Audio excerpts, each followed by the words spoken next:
আসসালামু আলাইকুম। আনারস দেখে নিশ্চয়ই ভেবেছেন যে আজকে মনে হয় আনারসটা একটু কেটে খাবো, সেজন্য আপনাদের দেখাচ্ছি। না, না, না। আজকে আনারসটা করবো রান্না। সেজন্য আমি একটা মিডিয়াম সাইজের আনারস এনেছি পাকা বাজার থেকে। আর আনারসটাকে আমি ৪ টা খণ্ড করেছি। তার একটা খণ্ড নিয়েছি। সেই খণ্ডর নিচ থেকে আমি ৩ থেকে ৪ টুকরো রেখে দিয়েছি রান্নার জন্য। আর বাকিটা আমি গ্রেটার যে একদম মিহি যে অংশটা সেটা দিয়ে গ্রেট করে নিয়েছি। আর এতে হয়েছে কি, পিউরি হয়ে গেছে আনারসটা একটু ঘষা দিলেই। এই পিউরিটা হয়েছে হাফ কাপ। হাফ কাপের মতো পিউরিটা ইউজ করবেন, এর বেশি নয়।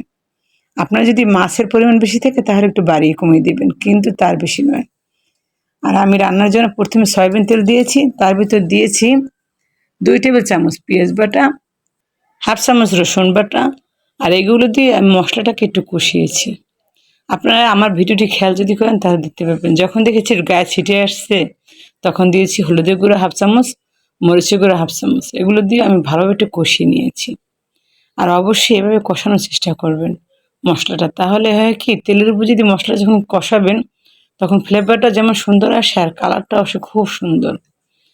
আর এই সময় জালটা একটু কমিয়ে নেবেন প্রয়োজনে। তারপর দিয়েছি সামান্য একটু জিরে টালা, একদম টালা জিরেটাই দেবেন, কাঁচা জিরে না। টালা জিরেটা দিয়ে আমি একটু কষিয়ে নিয়েছি।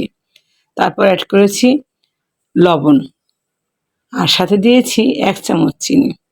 আপনি আপনার আনারসের যে টেস্টের উপরে দেবেন। আপনার আনারসটা যদি মিষ্টি হয় তাহলে আরেকটু কমিয়ে দেবেন, আর যদি টক হয় আমার আনারসটার মতো তাহলে আরেকটু বাড়িয়ে দিতে হবে।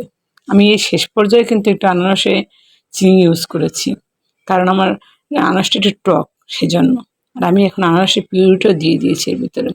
যখন পিউরি দিয়ে দিয়েছি তখন দেখেছি কালারটা কেমন যেন হয়ে গেছে, সেই জন্য আরেকটু মরিচের গুঁড়ো অ্যাড করেছি। আর এগুলো অ্যাড করার পর আমি মশলাটাকে ভালোভাবে কষিয়ে নিয়েছি। যখন তেলটা একদম সেপারেট হয়ে গেছে তখন পানি দিয়ে অপেক্ষা করেছি ২-১ মিনিট। পানিটা যখন বলকে এসে গেছে তখন দিয়ে দিয়েছি ইলিশ মাছের টুকরোগুলো। আর ইলিশ মাছের টুকরো দিয়ে আমি ২-১ মিনিট অপেক্ষা করে ঢেকে ঢেকে আবার একটু উল্টে পাল্টে দিয়েছি। এখন কি করব জানেন? ওই যে আনারসের টুকরোগুলো রেখেছি না ৪ টুকরো, সেগুলো দিয়ে দেব এই সাইডে সাইডে। আর কাঁচামরিচ দেবো, ধনিয়া পাতা দেবো। এগুলো দিয়ে আমি একটু ঢেকে ঢেকে রাখবো। তারপর কী করবো, একদম লাস্টে আরেকটা জিনিস আমি অ্যাড করবো এর সাথে। সেজন্য আমার ভিডিওটি দেখুন স্কিপ না করে।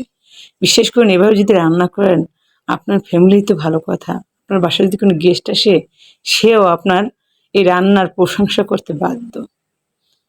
তারপর একটু অপেক্ষা করে যখন দেখেছি আমার মাছটা একটু টেনে এসেছে তখন এর সাথে অ্যাড করেছি শুকনো মরিচ।